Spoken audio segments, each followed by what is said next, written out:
compartirán sus experiencias, los retos que han enfrentado y las oportunidades que han encontrado en su camino hacia el éxito.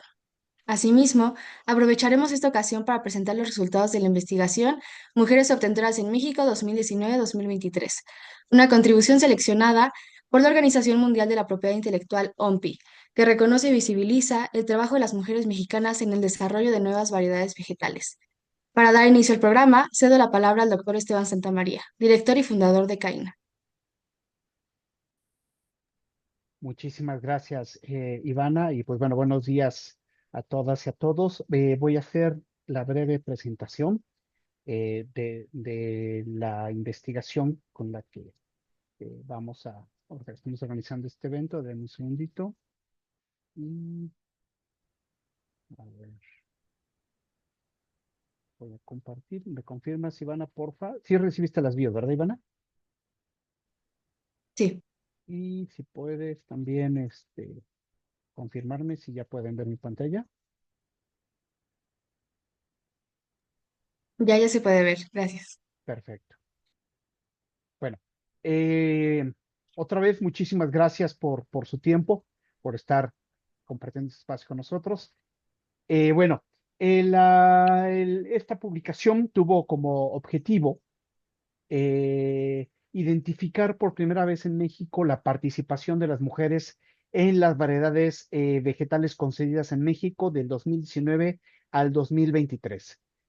En resumen, en ese periodo de tiempo en México se concedieron 314 títulos de obtentor por parte del Servicio Nacional de Inspección y Certificación de Semillas, que como muchos de los que aquí están conectados sabrán, es el instituto encargado de conceder los títulos de obtentor en el país. Hicimos un análisis muy amplio, tanto en México como en el extranjero, para identificar qué otras investigaciones estaban disponibles en la literatura, a efecto de tratar de ver qué metodologías se habían venido utilizando y tratar de no replicar desde cero completamente toda la investigación. Y bueno, curiosamente encontramos que no existía, al menos cuando hicimos ese mapeo hace un par de años, una investigación similar, al menos en América Latina y el Caribe.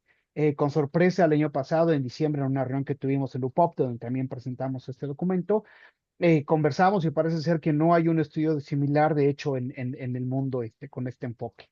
Entonces, pues bueno, por eso para nosotros es muy importante esta aportación y algo muy, muy, muy, muy importante que nosotros le agregamos en las publicaciones desde hace algún tiempo, algo que le llamamos la nota política. Y esto porque nuestro objetivo no es estar a favor o en contra de algún gobierno, de algún político, de algún partido. El objetivo detrás de esto es, como cualquiera de los que estamos casi aquí conectados, que estamos haciendo investigación y generando estudios y análisis, es aportar conocimiento al país. Ese es el objetivo detrás de este trabajo de Caíno. Bueno, en el caso de cómo fue la metodología.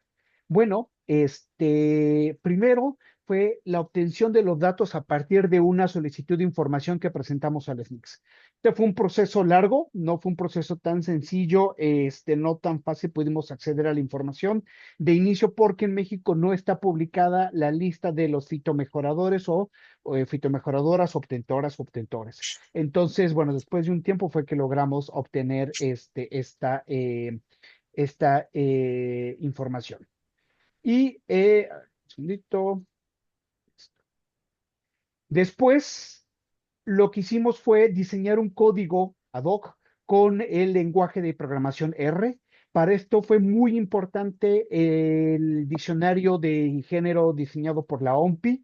Hay algunos amigos hace algunos años diseñaron este diccionario. En resumen, les cuento muy breve. Es una base de datos enorme donde tiene una lista de nombres por países, de manera que con este código es mucho más fácil después nosotros hacer el cruce con los nombres. ¿Qué quiere decir? Que si tenemos, por ejemplo, Guadalupe, el código lo que tiene identificado es que Guadalupe usualmente es el nombre de una mujer en México. Entonces, pues bueno, así es como utilizamos este código diseñado ese diccionario diseñado por la OMPI. Después usamos la clasificación, ahorita la voy a presentar muy breve, de la nueva clasificación de la OMPI. Teníamos nosotros previamente otra clasificación que desarrollamos en Caíno hace casi 10 años. Hoy utilizamos esta nueva de la OMPI. Entrenamos el código, supervisamos el código para ver si los resultados eran confiables. Hay ciertos nombres que tenemos que siempre verificar. Por ejemplo, Guadalupe a veces puede ser para hombre, puede ser para mujer. Yunuen puede ser para hombre, puede ser para mujer, y así sucesivamente, ¿no? Y bueno, con esto terminamos la investigación. Todo esto lo van a poder encontrar en el documento, se los vamos a poner en el chat para que puedan acceder directamente. Solo decirles que esta es la clasificación general que diseñó la OMPE hace algunos años, y es la que utilizamos. Y bueno, después de varios años de estar buscando los datos, de trabajar con el código, de diseñar el modelo, de entrenarlo, ponerlo a prueba, estos son los resultados. De las 314 variedades conocidas en México de 2019 al 2023, encontramos que, como ya lo imaginábamos, pero ahora están los datos, la mayoría son de hombres. Sin embargo, por ejemplo, aquí equipo solo mujeres cero, mayormente mujeres solo dos, solo una mujer encontramos cuatro. Sin embargo, donde más ha aumentado la participación de la mujer es cuando hay colaboraciones de hombres y mujeres. El objetivo de esta investigación no es generar un conflicto, decir quiénes vale más, si un hombre o una mujer. Insisto, es aportar conocimiento. Y lo que nos dice hasta ahora esta evidencia es que el trabajo en equipo es lo que más está también ayudando a la participación de las mujeres. Estos son los resultados, se los voy a compartir, insisto, el link aquí en el chat para que lo puedan consultar. Y bueno, con esto estoy terminando. Ah, bueno, algo muy importante. Estos son los datos. La idea detrás de este proyecto, de esta conferencia, y por eso agradezco a las obtentoras, como a la magistrada, como a la maestra Berenice, es que estos son solo números. Y lo que vamos a escuchar ahora es quiénes son las mujeres que están detrás de estos números. Que estas historias son muy importantes porque a partir de aquí, esto ayuda hasta cierto modo para diseñar políticas, generar iniciativas de reformas de ley, pero, pero hablar con Carmen, hablar con la magistrada es lo que nos determina hacia dónde debemos diseñar las políticas. Ya para terminar, este trabajo no habría sido posible sin el apoyo de el ingeniero Víctor. Definitivamente es una persona que nos acaba, o sea, brillante, maravillosa, con un corazón enorme. Gracias a él pudimos finalmente, después de mucho trabajo, conseguir los datos. Desafortunadamente, hace 2 meses más o menos, pues partió de este mundo. Entonces, es un reconocimiento también, porque también dentro de la propiedad intelectual hay ángeles. Y definitivamente creo que Víctor es uno de ellos, que más allá del trabajo que tenía que hacer, porque para eso le pagaban, él era alguien que decía, a mí no es porque me paguen, es porque me gusta. Entonces, alguien que le reconozco muchísimo, y quienes lo conocemos desde hace años, Eduardo Padilla, un gran amigo que también está trabajando conmigo. Pues bueno, muchas gracias, estimado Víctor, hasta donde sea que estés. Y bueno, con esto termino. Gracias. Te doy la palabra, Iván. Agradecemos al doctor Esteban por sus palabras. En definitiva, estos resultados son fundamentales para la incidencia en políticas públicas y continuar el reconocimiento de mujeres en esta labor tan importante. A continuación, cedo la palabra a la maestra Berenice Hernández de Leya. Ella es candidata a doctora en Derecho por la Facultad de Derecho de la Universidad Nacional Autónoma de México, donde también cursó la maestría y la licenciatura. Es especialista en Derechos Humanos por el Centro de Estudios Superiores en materia de Derecho Fiscal y Administrativo del Tribunal Federal de Justicia Administrativa. Ella cuenta con 20 años de experiencia en el Tribunal Federal de Justicia Administrativa, 17 de los cuales han sido en la sala especializada en materia de propiedad intelectual del Tribunal Federal de Justicia Administrativa, en la que se desempeña como secretaria de acuerdos. Ha participado y colaborado en diversos foros y proyectos vinculados con propiedad intelectual, derecho administrativo, género y desarrollo sostenible. Adelante, maestra.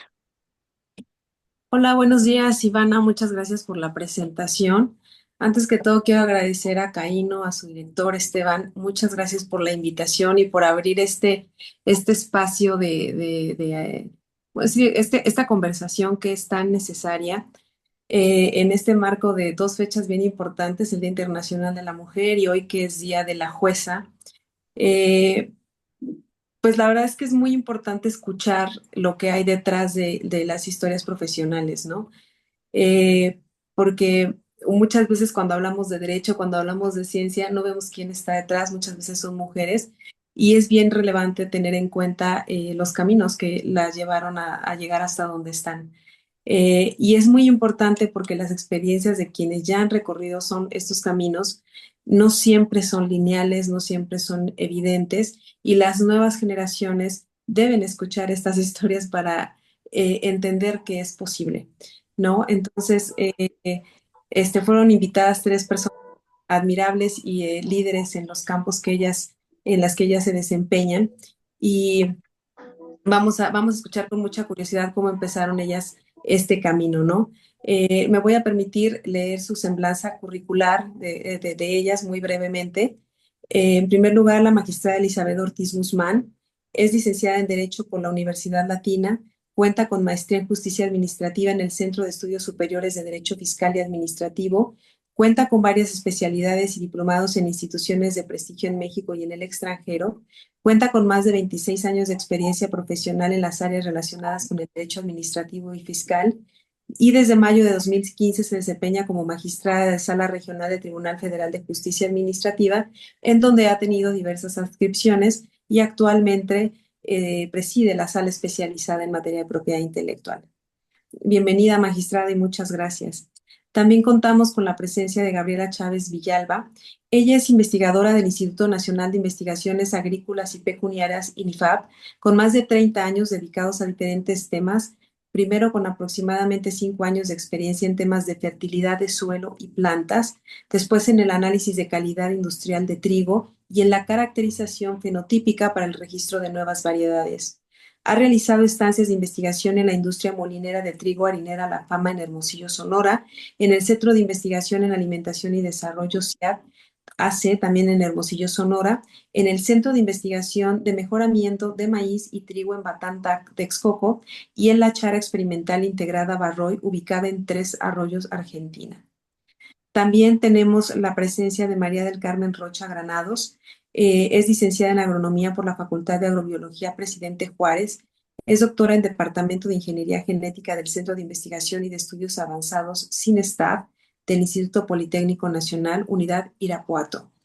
Actualmente es profesora investigadora de la Facultad de Agrobiología de la Universidad Michoacana de San Nicolás de Hidalgo y además es desarrolladora de las variedades de zarzamola, Elena y Little Fee. Bienvenidas ambas también. Bueno, pues como sabemos, vamos a platicar con estas tres grandes mujeres a través de una serie de preguntas. Vamos a empezar por rondas. Ok. Qué interesante se pone con... Son las 10:05. Hay, hay por ahí un Abre micrófono aquí. Se va a llenar todo de. prendido. Bien, continuamos. Me gustaría empezar por preguntar primeramente a la magistrada Elizabeth Ortiz, ¿cómo fue su infancia y qué tan determinante fue para sus resultados y logros? Hola, ¿qué tal? Muy buenos días, tengan todos. Muchísimas gracias, Esteban, muchísimas gracias, Caíno, muchísimas gracias a las personas que me acompañan en esta mesa. Este, la verdad es que cuando me invitaron cuando recibí la invitación para tener este espacio que me parece que es súper significativo, acaba de conmemorarse el Día de la Mujer y además justo el día de hoy se celebra el Día Internacional de la Mujer Juez, ¿no? De la jueza. Y hablar un poco de mi vida personal, de mi historia de vida, la verdad es que me pareció interesante, pero sobre todo con la idea de decirle a las generaciones nuevas, hay mucho por hacer, pero ya también hicimos mucho, ¿no? Eh, ¿Qué te puedo contar de mi infancia? Híjole, hace poquito platicaba con unos amigos y les decía, honestamente, si yo de algo tengo que estar agradecida, es que tuve una infancia padrísima, súper divertida, era muy vaga, la verdad es que sí, llegaba de la escuela, no me iba mal, sacaba buenas calificaciones, pero era súper vaga. Era la época en donde después de comer te quitabas el uniforme y te la pasabas todo el santo día en la calle y jugaba bote pateado, policías y ladrones, Stop, ¿no? Todos los juegos que ahora los niños creo que ya no conocen. Entonces yo me puedo sentir afortunada de que me tocó esa etapa en donde me divertía mucho cuando era niña. En ese momento no me daba cuenta, pero creo que ahora en retrospectiva puedo ver que cuando yo salía a jugar con todos mis vecinos, con todos mis compañeritos de colegio y que vivían cerca de casa, em, me di cuenta que tenía una facilidad de conciliar. Em, Siempre que hay niños, pues siempre hay problemas, ¿no? Nos peleamos por los juguetes, nos peleamos por quién ganó, nos peleamos por quién es el equipo más fuerte, nos peleamos por quién actuó mejor, por quién corrió más. Yo nunca fui de las que mejor corría ni de las que mejor actuaba, pero sí de las que resolvía muchos problemas. Y te digo que no me di cuenta en ese momento porque siento que eso lo estoy viendo hasta ahora que me estoy dedicando justo a resolver conflictos entre autoridades y particulares. Em, Porque cuando fui creciendo, pues la verdad es que mi vida me fue llevando más bien al área de matemáticas. Yo quería dedicarme a ser actuaria, estudié matemáticas y por azares del destino terminé en leyes. Pero, pero creo que lo determinante en mi formación y en lo que soy hoy como juzgadora, es esa parte de intentar conciliar y buscar un equilibrio entre los intereses, te digo, ahora entre autoridades y particulares, pero en aquel entonces intereses entre mis compañeros, intereses entre mis amigos, intereses entre la gente que vive alrededor de mí. Muchas gracias, magistrada. Qué interesante ver cómo desde pequeños ya traemos ciertas cualidades que nos van a ayudar a futuro, ¿no? O sea, esa capacidad de resolver conflictos, pues la trae nata, al parecer, ¿no? Está muy interesante. Me gustaría replicar la pregunta a Gabriela Chávez. No sé si nos pudieras compartir cómo fue tu infancia. Bueno, pues muy buenos días a todos. Igual, muchas gracias por permitirme hacer este recorrido de mi vida, ¿no? Pues mi vida fue muy sencilla, pero muy bonita. Yo crecí en una comunidad rural. Fuimos 5 hermanos, yo la más chica de las mujeres, ¿no? Y lo que yo recuerdo es que en mi vida fue mucho trabajo, pero también mucho juego. Siempre trabajamos en lo que había, que era el campo, ¿no? Entonces, pero era una oportunidad también de jugar y divertirnos, porque siempre salíamos con los primos a jugar y de ahí nos íbamos pues que a un canalito, que a los árboles, ¿no? A comernos el lonche y todo. Y la verdad que ese fue siempre, ¿no? Nuestra vida de infantes, ¿no? Jugar, trabajar. Y particularmente a mí me tocó salir a vender verduras, porque mi padre sembraba verduras en mi casa, ¿no? Y en alguna ocasión yo le pregunté a mi mamá que si por qué me mandaba a mí sola. Y ella me dijo que nunca me mandaba, ¿no? Era una iniciativa que yo tomaba. Y recuerdo que todavía ni sabía pronunciar palabras, ¿no? Yo llegaba a las casas y decían, compren chelugas. Y miraba que la gente se reía, yo no entendía por qué, pero llegaba con mi baldecito vacío a mi casa, ¿no? Yo siempre sentí esa necesidad de ayudar a mi mamá, de llevarle dinero, ¿no? Era como una necesidad para mí desde muy chica, ¿no? En mi casa también criábamos animales, ¿no? En aquel entonces, pues en la comunidad había mucha pobreza, pero yo creo que la diferencia la hizo mi padre, que fue un hombre muy trabajador y pues siempre dio el extra, ¿no? Él trabajaba afuera, pero en mi casa siempre tuvimos gallinas, guajolotes, cerdos y pues teníamos un huerto donde había naranjas, granadas, guayabas, guamúchiles, que hasta la fecha me encantan, ¿no? Ujú. Este, pues teníamos muchas cosas y en mi mente nunca hubo carencia en mi casa. Sí, claro que la había, ¿no? Teníamos una casa muy humilde, ¿no? De fibracel en aquel entonces. Eh, pero pues así fue mi infancia, ¿no? Y mi papá, que yo creo que es un hombre que me marcó, ¿no? En mi vida y gran parte de mi carácter es heredado por él. Mi papá fue un líder nato. En mi casa, él hizo un galerón de petates, ¿no? Y ahí reunía a los vecinos. Entonces ahí ellos luchaban por las mejoras del pueblo y lograron conseguir que se hicieran la primera secundaria y preparatoria, porque los jóvenes tenían que irse muy lejos, ¿no? A las escuelas. Y mi papá siempre fue muy empático también, ayudaba mucho a la gente, a quien necesitaba, en la medida de sus posibilidades, ¿no? Entonces, él también le tocó encabezar la lucha por las tierras, ¿no? Que se repartieron por ahí en el año setenta y tantos. Y yo recuerdo cuando lo lograron, me recuerdo que nos llevó a mi hermano más chico y a mí al lugar donde había muchos campesinos. Recuerdo que estábamos rodeados de soldados, pero siempre se me quedó grabado esa felicidad de la gente, ¿no? Improvisaron ahí hornillas donde calentaban los tacos, donde había música mexicana. Y, y pues yo creo que eso fue una influencia muy fuerte, ¿no? Yo me caractericé por ser terca. Recuerdo que si me decían, no, es que no puedes hacer esto, parece que me inyectaban, no sé, adrenalina, ¿no? Y yo lo intentaba y lo hacía, ¿no? Y básicamente eso fue, ¿no? La lucha de mis padres, yo creo que fue parte de lo que me motivó a querer superar mi medio y pues de alguna manera hacer que mis padres se sintieran pues satisfechos con el trabajo que ellos hicieron, ¿no? Claro, Gaby, mira qué importante, tocas muchos aspectos, ¿no? Desde el juego, como también la magistrada, y ahí conectamos muy bien porque el juego es fundamental para estimular la creatividad de adultos, ¿no? Y eso pues nos lleva a muchas Ujú. actividades, se desarrolla en todos lados. Y en tu caso, pues mira cómo el ejemplo de tus padres te fue guiando. Tu papá era un líder nato, dices, Así es. Ujú. y el sentido de comunidad con el que creciste, ¿no? Eso también es muy importante también ahora en tu desarrollo profesional por lo que tú aportas hoy en día, ¿no?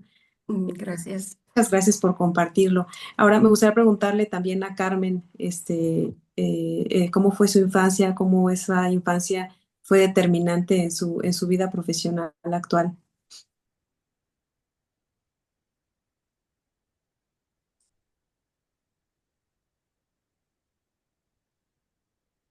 Creo que no la escuchamos. Sí, ¿ya me escuchan? Hola, Carmen, mucho gusto. Hola, hola. ¿Qué tal? El gusto es mío. Buenos días a todas. Estoy escuchando de manera muy interesante las historias de vida de Elizabeth y de Gabriela, y creo que mi vida es muy similar a las suyas. Por un lado, la de Elizabeth, que quería ser matemática y terminó siendo magistrada. Yo quería ser química y terminé siendo ingeniera agrónoma. Por el otro lado, la de Gabriela, que creció en una comunidad rural, y así es, yo también crecí en una comunidad rural. También fui la hija última, pero nosotros le ganamos a Gabriela, fuimos 10 hijos en lugar de 5, y fui la más pequeña. Eh, y también su historia de vida es muy similar a la mía en el sentido de que tuvimos un padre que estaba fuera de su época, porque en las comunidades rurales las mujeres no teníamos derecho a estudiar, y ese derecho nos los dio nuestros padres. Entonces, sobre todo nuestro papá, que era en mi caso quien decía, si mis hijos estudian, mis hijas también van a estudiar. También crecí igual entre juegos. Yo fui la más pequeña y todos mis hermanos iban a la escuela y yo me quedaba sola. A la edad de 4 años yo ya quería ir a la escuela primaria. Entonces mi mamá, yo recuerdo que mi mamá con un sueño me llevó a la escuela y le dijo al maestro, por favor recíbame esta niña, ya no sé qué hacer con ella, porque todos los días llora que quiere venir a la escuela. Pues obviamente en mi comunidad no había kinder, en esa época era primaria. A los 6 años ingresábamos a la primaria, y pues yo a los 4 años ingresé a la primaria porque quería ir a la primaria.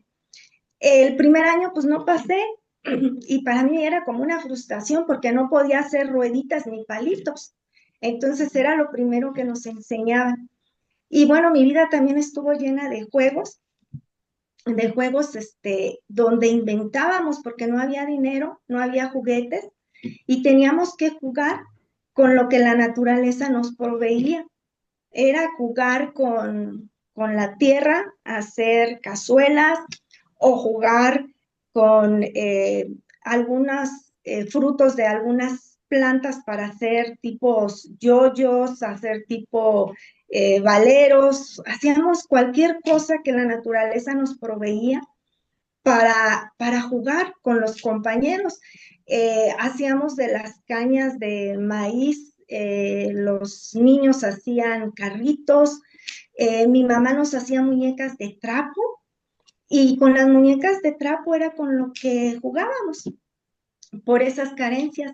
Igual, igual que la doctora Gabriela, en mi casa había muchos animales.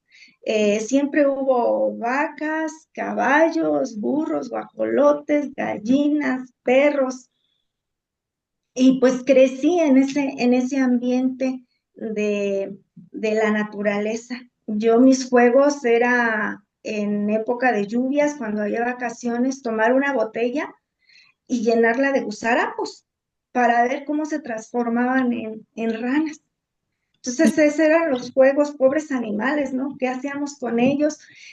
Tomar avispas que entraban al suelo, tomarlas, quitarles el abdomen así salvajemente y tomar una miel que producían. Entonces, era estar mucho en contacto con la naturaleza. Son recuerdos muy bonitos y que ahora que las escucho a ellas, Te vemos que tenemos estas historias muy en común. Claro, por supuesto, sí, no, básicamente sí es historia, qué agradable es escuchar historias de juego, historias de ejemplo, ¿no? Que siguen y pues sí, la verdad es que como los padres marcan ejemplos y pues los que estaban más adelantados, entonces qué bueno que lo hicieron porque nos han ayudado grandemente, ¿no? En la transformación. Voy a seguir con otra pregunta que me gustaría empezar con Gaby en esta ocasión. ¿Cómo fue tu vida universitaria? ¿Qué influyó en ese momento para que hoy trabajes en el mundo de las variedades vegetales, Gaby? Bueno, mi vida universitaria fue al principio complicada, ¿no?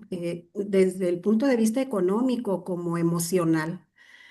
Pues yo crecí en una comunidad rural, como bien les dije, y aparte era muy introvertida, era terriblemente introvertida. Recuerdo que siempre que llegaban familiares y llegaban a mi casa, yo me brincaba por una ventana y me iba a la casa de la abuela, ¿no? Y siempre decían que por qué nunca me miraban, pero la verdad es que me escondía, ¿no? Y cuando fui a la capital a estudiar, pues me fui yo sola a enfrentar, pues, no sé, un mundo muy diferente al que había estado acostumbrada a vivir y sí me sentí muy desprotegida, pero pues poco a poco se va superando eso, ¿no? Estudié químico en alimentos y yo ya cuando terminé mi carrera, yo ya estaba con la idea de quedarme a vivir en Hermosillo, ¿no? Estaba colaborando en proyectos como la detección de colorantes nocivos para la salud en alimentos que los sonorenses consumían en el CIAD. También estuve en otro proyecto para elaborar surimi de diferentes peces, ¿no? Entonces yo ya como que mi vida iba enfocada más relacionada a esto de los alimentos y todo, ¿no?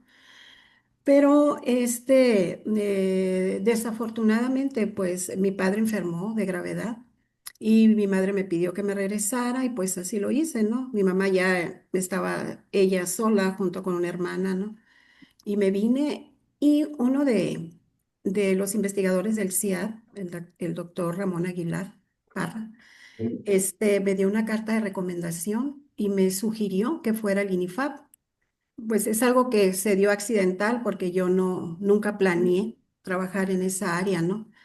Y así fue como llegué con el mejorador. La carta iba dirigida a él, el doctor Miguel Alfonso Camacho Casas, y él fue el que me orientó, ¿no? Miró que mi enfoque era más laboratorio y así inicié trabajando en el análisis de suelos y de plantas Y a los 5 años hubo la oportunidad de cambiarme al programa de trigo. Básicamente mi trabajo era hacer análisis de calidad para la selección de variedades con características adecuadas para la industria, pero en esta inquietud que siempre tuve y le pedí que me enseñara a hacer otras cosas en el campo, ¿no? Y pues como lo que siempre hace falta son trabajadores, entonces me empezó a enseñar cosas de campo, ¿no? Mara- Yo en mi inicio no sabía ni siquiera identificar una variedad de trigo harinero con una de duros. Yo creo que ya es tiempo, ¿verdad? Me estoy pasando de tiempo. Tenemos ya el sobre el tiempo, pero Ah, qué interesante el camino, cómo se te fue, cómo cambió, ¿no? sí.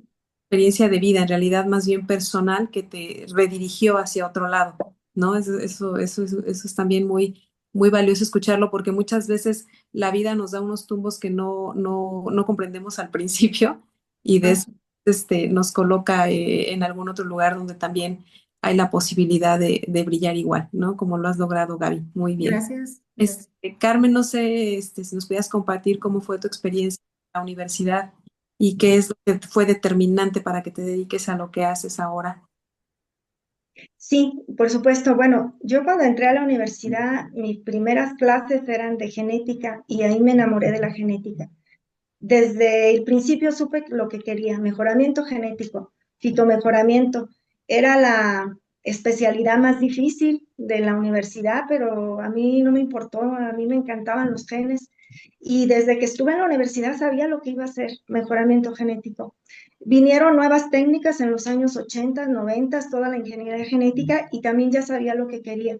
Era aprender las tecnologías más avanzadas en el mejoramiento genético. Llegué a Sinvestab, Unidad Irapuato, que era la punta de lanza en el mejoramiento genético, sobre todo en ingeniería genética. Y ahí me fui empapando, enrolando en temas de todo lo que era transformación genética, ingeniería genética. Yo creo que siempre todos los que me conocieron sabían mi pasión por lo que yo quería. Siempre pensé que iba a terminar en una universidad extranjera, en Cornell, en el Max Planck, en otra parte del mundo, porque quería investigación de punta. Y la vida, así como a la a magistrada Elizabeth la llevó a donde era, igual me volvió a llevar, me trajo a la facultad, donde pues fue un reto porque no había nada, no teníamos absolutamente ningún equipo para hacer mejoramiento genético, hacer todas las técnicas que había aprendido de lo que era la ingeniería genética. Y pues estando aquí, pues fue un reto muy grande. ¿Qué es lo que voy a hacer? Ya había algunos compañeros que trabajaban en mejoramiento genético, pero se enfocaban a la parte de aguacate. Yo traía todas las técnicas de laboratorio, herramientas biotecnológicas, y pues decidí utilizar estas para hacer mejoramiento genético en frutillas. Eh, eh, Me hice colaboración con un compañero que era fitomejorador también y que traía esa línea de mejoramiento genético de frutillas. Yo trabajando en la parte biotecnológica, él haciendo las cruzas convencionales.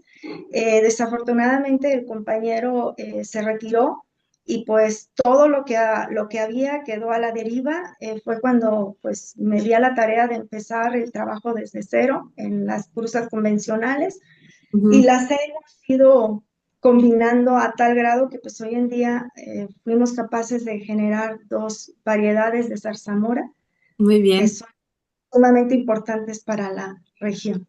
Sí, por supuesto. Muchas gracias, Carmen, por compartirnos esta historia de eh, claridad desde el principio y perseverancia en el camino, ¿no? Es lo que ha marcado. Magistrada Elizabeth, no sé si nos pudiera compartir cuál fue el momento determinante en la universidad que dijo, a esto me voy a dedicar.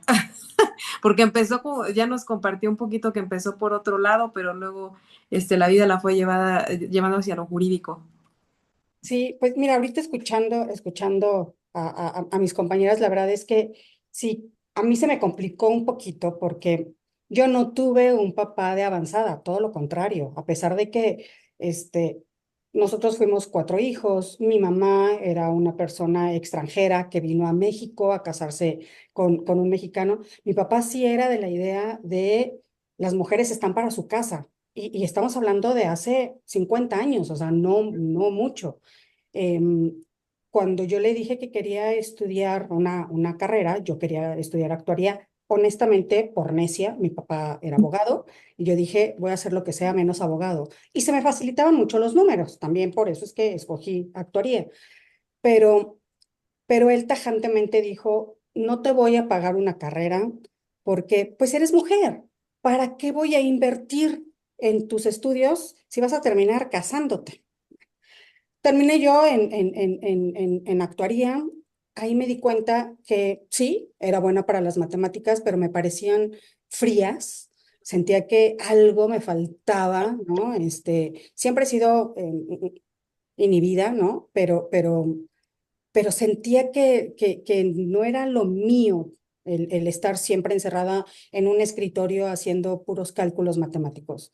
Eh, Decidí cambiar e irme a la Facultad de Derecho.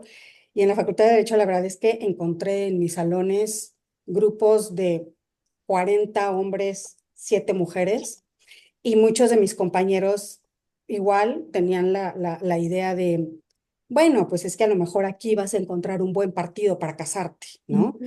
Y constantemente eran esas ideas de, pues tú nada más vienes aquí para casarte, o qué clase de derecho vas a ejercer, porque pues no te vas a no vas a ejercer penal, eso es muy difícil para las mujeres, o no vas a ejercer civil y mercantil, porque no, o sea, vas a llorar con los asuntos familiares, ¿no? Finalmente me decidí por la propiedad intelectual porque me di cuenta que la propiedad intelectual implica tanto cuestiones técnicas, cuestiones científicas y sí consideraciones críticas que tenemos que hacer sobre equidad, derechos económicos, y al final todo lo que resolvemos aquí en la sala tiene un impacto social. Entonces sentí que mi facilidad por las cuestiones abstractas y por las cuestiones más de razonamiento, más de una ciencia exacta, las podía equilibrar un poco con lo que es la propiedad intelectual, que es la protección finalmente de la creatividad humana.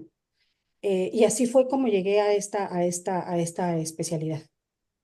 Muchas gracias, magistrada. Pues también el cambio de dirección requiere mucha valentía en muchas ocasiones, ¿no? Porque luego ya pensamos que ya si ya estamos, ya ni modo, ya, ya nos quedamos. Pero no, no tiene que ser así porque mire, a dónde está ahora y juzgando casos bien interesantes y bien relevantes, como dice usted, con impacto social, ¿no? Y aprovecho para preguntarle de una vez, magistrada, muy breve, ¿cuál sería el reto más grande que enfrentó en su carrera para lograr lo que ha logrado y cómo los ha superado? Pues mira, cuando me dijeron que me iban a preguntar eso del reto, dije, no me voy a poner a enumerar todos porque creo que todos los días levantarte de la cama e ir a trabajar constituye un gran reto, porque la verdad es que cada uno de los expedientes que llegan a mi escritorio sí es un reto tratar de visibilizar qué es lo que hay atrás de ese papel, ¿no? A veces lo pongo como ejemplo de cuando voy a un museo y me pongo enfrente de un cuadro que no entiendo porque no sé nada de arte, siempre intento por lo menos ver qué me quisieron transmitir con lo que pintaron en ese lienzo, ¿no? Lo mismo cuando me llega un expediente al escritorio. Intentar ver qué es lo que me están tratando de decir, quiénes están detrás de una controversia. Por eso creo que diario, y tú lo sabes, Bere, que te dedicas también a esto, diario es un reto constante. Finalmente, hablando del reto fuerte aquí en el tribunal es, pues sí, la paridad de género, la equidad. Cuando yo llegué, no había muchas magistradas. Sí había muchas mujeres en el tribunal, pero casi todo en la base operativa y en la base administrativa, no tanto en la jurisdiccional. A lo largo de los 90 años que tiene el tribunal, solamente 15 mujeres han llegado a ser magistradas de sala superior. Se ha avanzado muchísimo, pero en 2025 de 147 magistrados, 60 eran mujeres. Entonces no hemos llegado ni a la mitad. Y sí es complicado el tratar de igual equilibrar tu vida personal con tu vida laboral, porque cuando yo quise ser secretaria de acuerdos, la entrevista que tuve con una magistrada fue, hice un buen examen, me consideró para el trabajo y en cuanto me senté a platicar con ella, me dijo, ¿cuántos años tienes? Tantos. ¿Cuántos años tienes de casada? 2 años. Uy, no, es que pronto vas a ser mamá, entonces a mí no me conviene contratarte. Durísimo. Entonces, ese tipo de situaciones que creo que nos enfrentamos todas, todos los días, el tener que detener un poco los estudios porque entre el trabajo y los hijos se complica, el, el, el que piensen que entras a una reunión porque eres la secretaria, porque te digan, a ver, niña, ¿tú qué piensas? Son cosas con las que he lidiado a lo largo de 26 años que tengo en este tribunal. Claro, sí, qué duro y ojalá pronto tengamos que hablar de eso como si fuera de verdad experiencia histórica y se transforme esa realidad, ¿no? Pero eso lo podemos conseguir desde nosotras y cuando se llegan a esos puestos, hacerlo un poco diferente, ¿no? Para transformar las realidades. Muchas gracias, magistrada. Gaby, no sé si nos puedas compartir un poco brevemente cuál es el reto más grande que has enfrentado en tu carrera. Bueno, como dice la magistrada, ¿no? Son muchos que se enfrentan uno a diario, ¿no? Pero yo quiero dirigirme más a mi carrera laboral, que es donde realmente enfrenté grandes retos, ¿no? Y sucedió algo muy curioso cuando yo trabajaba como asistente de investigador. Todo fue muy, pues, cordial, amable hacia mi persona, ¿no? Sentía el respeto, la aceptación, ¿no? Pero cuando ya entré como investigadora, fue ahí cuando realmente empecé a notar que estaba en un ambiente un tanto hostil, ¿no? Porque ahí está, sobre todo porque hay personas ya de más edad, ¿no? Y como que está muy, muy duro para las mujeres que iniciamos en esta carrera que está como la creencia que es para hombres, ¿no? Entonces yo fui una de las primeras mujeres que entramos como investigadoras y luego como que hubo esto de querer que siguiéramos en nuestro papel de ser la ayudante de, ¿no? Entonces eso ha sido muy complicado, hasta la fecha lo es. Ahorita sé que es algo que no está en mis manos resolverlo, pero sí está en mis manos resolverlo en mi persona, ¿no? Aunque vaya a veces esté en solitario, ¿no? Y Claro, también tengo que decir que afortunadamente las nuevas generaciones, mis compañeros, porque esto es un trabajo en equipo, ¿no? No soy yo la principal obtentora, somos un equipo de trabajo. Entonces, las nuevas generaciones ya como que traen otro chip, ¿no? Y lo que me he dado cuenta yo es que los jóvenes que entraron junto conmigo, que ellos eran más jóvenes, yo ya tenía 15 años trabajando como asistente investigador. Lo que yo veo ahora es que ellos, mientras más experiencia tienen, como que están tomando más seguridad y se convierten como un apoyo hacia quienes hemos sido un tanto relegadas, ¿no? Y qué bueno. pues eso es lo más difícil, ¿no? Pero pues yo creo que es un compromiso de todas las mujeres de mantenernos firmes, de ayudar en lo que se pueda para que el futuro de las mujeres pues mejore, ¿no? En los temas de inclusión y Gracias, Gaby. Muy bien. sí. Muchas gracias. Carmen, ¿tú cuál dirías que ha sido tu más grande reto? Sí, bueno, yo creo que fueron dos retos ya en mi vida laboral. El primero es, yo trabajo con agricultores, ¿no? Y el trabajar con agricultores es difícil porque ver a una mujer, no confían en ellas, creen que no tenemos la capacidad. Fue la primera el segundo reto era que ellos probaran nuestros materiales, demostrarles que estábamos trabajando por hacer cosas en el país y que no todo tenía que venir del extranjero. La mayoría de las frutillas vienen del extranjero por fitomejoradores de otros países y poco se registraba en México. Entonces, lograr que una empresa, un productor pusiera nuestros genotipos en campo fue muy difícil y el último reto fue cómo registrarlas, porque la universidad no tenía la experiencia. Y ahí estuvimos trabajando y trabajando con varios doctores que abrieron la puerta y que pues por primera vez en la historia de la universidad se logra registrar variedades vegetales y lo hace una mujer. Entonces, eso es maravilloso y me siento muy orgullosa y ya tengo dos y vamos por más, por muchas más. Y el incluir jóvenes, chicas, en estos programas dentro de lo que es la facultad, dentro de lo que es este sistema de educación, es otro de los retos que también tenemos que lograr y que poco a poco van incorporándose en nuestros grupos de trabajo las mujeres y que de esa manera, teniendo ejemplos, podemos sobresalir. Claro que sí, gracias, Carmen. No, nosotras orgullosas de ti porque es un ha sido un gran reto y un gran logro, ¿no? Esas zarzamoras son increíblemente enormes para nosotras, ¿no? Para las nuevas generaciones que vienen y qué bueno que se les dé ese impulso, ¿no? Ya que estamos aquí, Carmen, ¿qué sugerencia le darías a las nuevas generaciones para su carrera en el mundo de las variedades vegetales? Bueno, primero paciencia. El otro día llegó un chico y dijo, yo voy a pasar en la facultad y quiero tener una variedad. Dije, bueno, para obtener una variedad necesitas 12 años. Entonces no te va a alcanzar la carrera.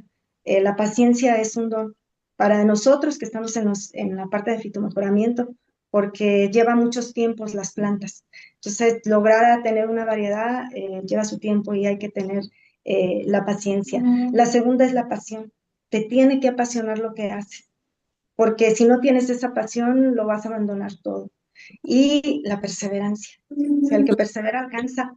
¿Verdad? Entonces son tres de las cosas que yo les puedo decir a las mujeres que estén por ahí y que quieran seguir este camino. Muchas gracias, Carmen. Gaby, ¿tú qué sugerencia les darías a las nuevas generaciones? Pues aparte de las que mencionó mi compañera, es tener mucha honestidad en lo que se está generando. No es fácil. Sabemos que cualquier persona física, o moral puede generar una variedad, pero requiere mucho conocimiento en todas las áreas, no nomás en las agrícolas, en cuestiones de calidad, en cuestiones mercadotecnia, qué sé yo. O sea, abarca mucha área, el área legal y todo esto, ¿no? Todas estas cuestiones. Entonces, sí, es paciencia, pero mucha honestidad también, para que pueda ser exitosa la variedad que estén generando. Muchas gracias. Sí, qué importante es, Gaby, ese consejo de la honestidad es muy valioso, de verdad que sí lo es. Sí. Magistrada Elizabeth, ¿qué sugerencia nos daría a las nuevas generaciones para la carrera en el mundo de la propiedad intelectual?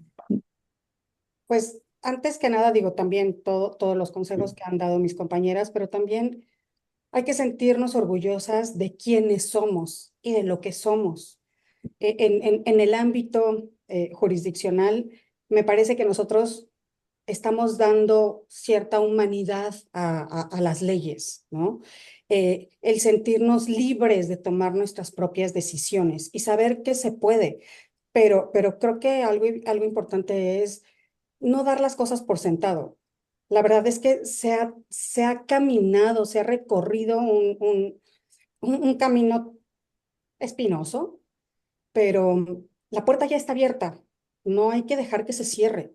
Podemos llegar, sí, con paciencia, con honestidad, con mucho trabajo, con mucha responsabilidad, con mucha dedicación, pero lo podemos hacer y sentirnos con la libertad de tomar las decisiones por nosotras mismas, no por el que dirán, no por el aquí no me quieren, no por esto es de hombres, no por me va a llevar mucho tiempo, sino esto es lo que quiero hacer.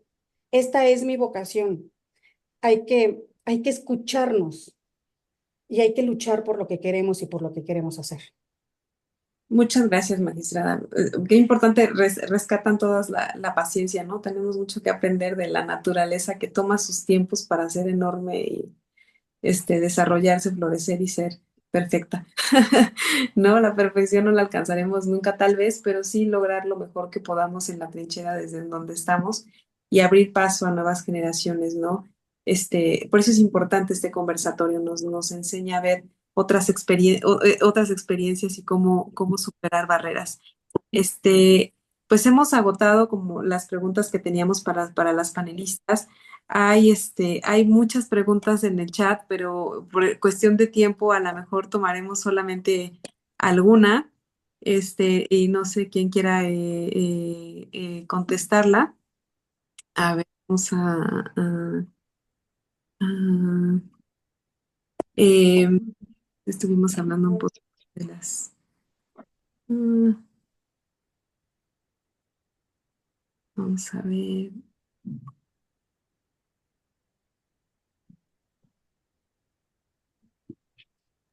Creo que hasta el principio había unas, el inicio del Al chat. principio, pues miren, está una, a ver, les voy a preguntar esta, ¿qué habilidades creen que son esenciales para tener éxito en este campo en el que se han desarrollado? No sé si alguna de ustedes quiere abundar un poquito en este tema.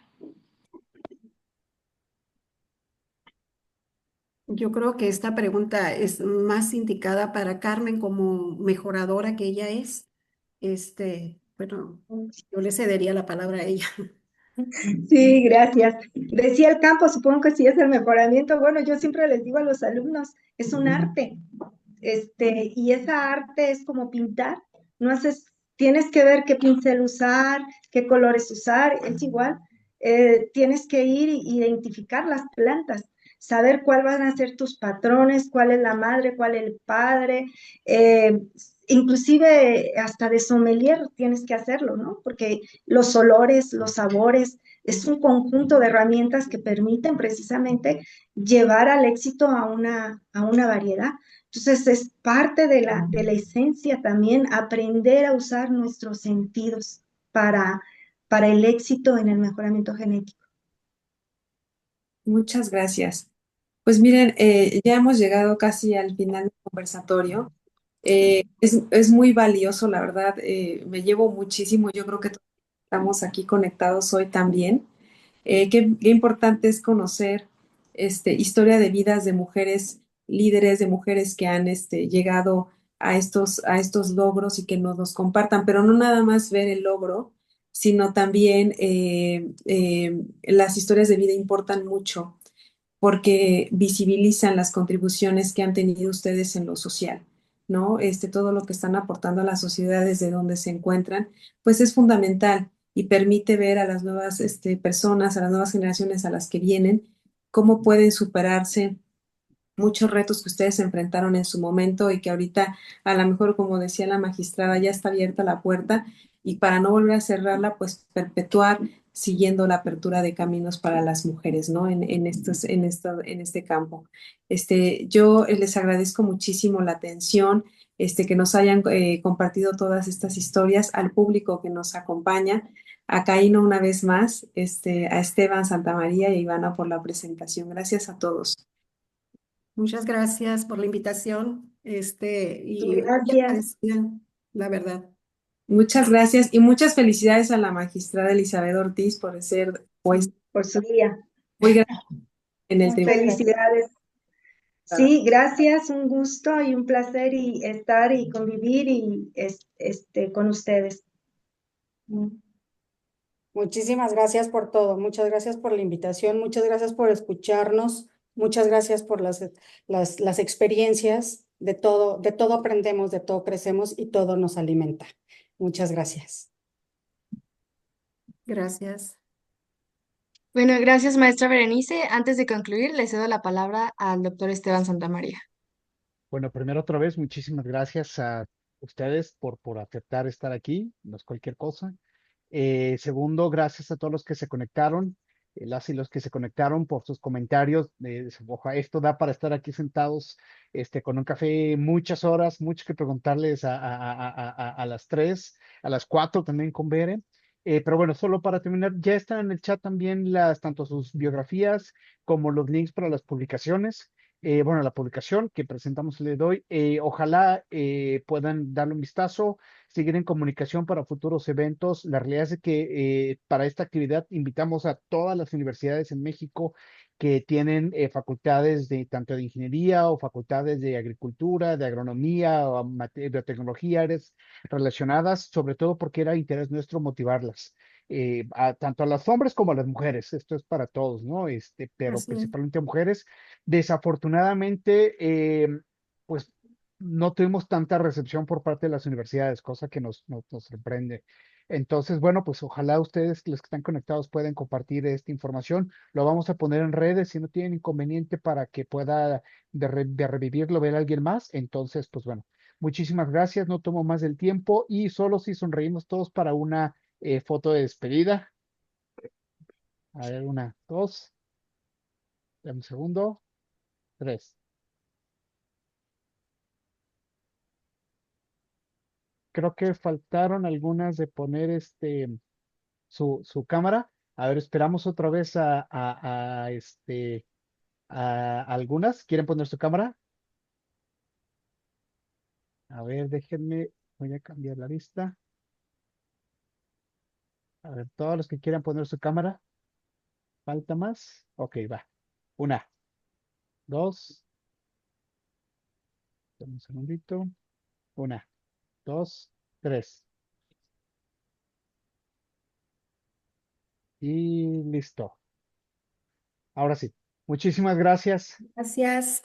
Gracias. Gra- Saludos. Gracias a todos.